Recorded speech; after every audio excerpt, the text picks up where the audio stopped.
নমস্কাৰ স্বাগতম জনাইছো স্মাৰ্ট এডুকেশ্যন ইউটিউব চেনেললৈ আহিবলগীয়া বিভিন্ন কম্পিটিটিভ পৰীক্ষাৰ বাবে মহাকুম্ভ মেলা 2025ৰ 10টা গুৰুত্বপূৰ্ণ প্ৰশ্ন আলোচনা কৰিবলৈ ওলাইছো হেহে ভিডিওটো স্কিপ নকৰাকৈ ভালদৰে চাব আৰু চেনেলটো সাবস্ক্ৰাইব কৰি লোৱা নাই যদি সাবস্ক্ৰাইব কৰি ল'ব প্ৰথম প্ৰশ্ন when is the Kumbh Mela 2025 scheduled to take place Kumbh Mela 2025 কেতিয়া অনুষ্ঠিত হ'ব শুদ্ধ অপশনটো হল বি 13 জানুৱাৰী 2025 মহাকুম্ভ মেলা 2025 প্ৰয়াগৰাজত 2025 চনৰ 13 জানুৱাৰীৰ পৰা 2025 চনৰ 26 ফেব্ৰুৱাৰীলৈকে অনুষ্ঠিত হৈ আছে দুই নম্বৰ প্ৰশ্ন how many days will the Kumbh Mela 2025 last কুম্ভ মেলা 2025 কিমান দিন ধৰি চলিব শুদ্ধ অপশনটো হল C 45 days 2025 চনৰ মহাকুম্ভ মেলা 13 জানুৱাৰীৰ পৰা 26 ফেব্ৰুৱাৰীলৈকে 45 দিন ধৰি প্ৰয়াগৰাজত অনুষ্ঠিত হৈ আছে 3 নম্বৰ প্ৰশ্ন which rivers are associated with the Triveni Sangam কোনবোৰ নদী ত্ৰিবেণী সংগমৰ সৈতে জড়িত শুদ্ধ অপশন হল A গংগা যমুনা সৰস্বতী ত্ৰিবেণী সংগম হৈছে ভাৰতৰ উত্তৰ প্ৰদেশৰ প্ৰয়াগৰাজত গংগা যমুনা আৰু সৰস্বতী নদীৰ সংগম ত্ৰিবেণী সংগম শব্দটো সংস্কৃতৰ পৰা আহিছে যত ত্ৰি মানে তিনিটা ভেনী মানে সংগম আৰু সংগম মানে মিলন ত্ৰিবেণী সংগম হিন্দুসকলৰ বাবে এক গুৰুত্বপূৰ্ণ তীৰ্থস্থান গংগা আৰু যমুনা হৈছে দুটা ভৌতিক নদী আৰু সৰস্বতী হৈছে এক অদৃশ্য নদী সৰস্বতী লুকাই থাকে কিন্তু সেইসকলে বিশ্বাস কৰে যে তেওঁ নিজৰ উপস্থিতি পানীৰ তলত অনুভৱ কৰায় বাৰিষাৰ সময়ত যেতিয়া নদীবোৰ সম্পূৰ্ণ প্ৰবাহিত হয় তেতিয়া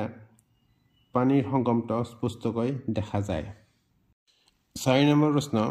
what is the time interval between two Mahakumbh melas at the same location একেটা স্থানত দুটা মহাকুম্ভ মেলাৰ মাজত সময়ৰ ব্যৱধান কিমান শুদ্ধ অপশনটো হল A 12 years একেটা স্থানত দুটা মহাকুম্ভ মেলাৰ মাজত সময়ৰ ব্যৱধান হৈছে 12 বছৰ 5 নম্বৰ প্ৰশ্ন in which year was the Mahakumbh Mela recognized as an intangible cultural heritage by UNESCO কোন বছৰত ইউনেস্কোৰ দ্বাৰা মহাকুম্ভ মেলাক অস্পৰ্শনীয় সাংস্কৃতিক ঐতিহ্য হিচাপে স্বীকৃতি দিয়া হৈছিল শুদ্ধ অপশনটো হল বি 2017 কুম্ভ মেলাক 2017 চনৰ ডিসেম্বৰ মাহত ইউনেস্কোৰ দ্বাৰা এক অস্পৰ্শনীয় সাংস্কৃতিক ঐতিহ্য হিচাপে স্বীকৃতি দিয়া হৈছিল 6 নম্বৰ প্ৰশ্ন what is the primary symbol of Kumbh Mela কুম্ভ মেলাৰ প্ৰাথমিক প্ৰতীক কি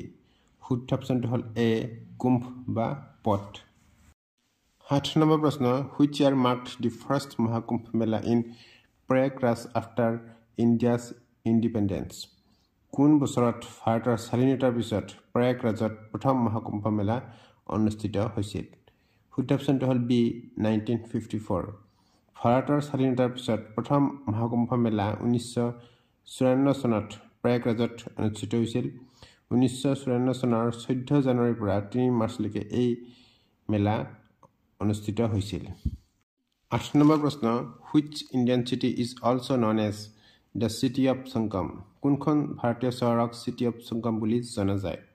শুদ্ধ অপশনটো হল A প্ৰয়াগৰাজ ভাৰতৰ উত্তৰ প্ৰদেশৰ এখন চহৰ প্ৰয়াগৰাজক city of Sangam বা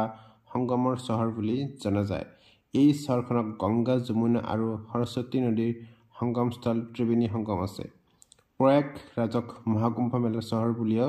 জনা যায় 9 নম্বৰ প্ৰশ্ন what is the name of the smaller Kumbh Mela held every 6 years প্ৰতি 6 বছৰৰ মূৰে মূৰে অনুষ্ঠিত হোৱা সৰু কুম্ভ মেলাৰ নাম কি শুদ্ধ অপশনটো হল বি আৰ্থ কুম্ভ প্ৰতি 6 বছৰৰ মূৰে মূৰে অনুষ্ঠিত হোৱা এই সৰু কুম্ভ মেলাক আৰ্থ কুম্ভ মেলা বুলি কোৱা হয় এই আৰ্থ কুম্ভ মেলা হৰিদ্বাৰ আৰু প্ৰয়াগৰাজত অনুষ্ঠিত হয়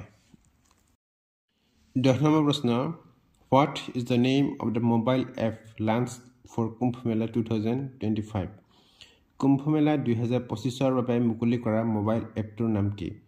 শুদ্ধ অপশনটো হল সি মহাকুম্ভ মেলা 2025 কুম্ভ মেলা 2025 5ৰ বাবে মুকলি কৰা মোবাইল এপ হ'ল মহাকুম্ভ মেলা 2025।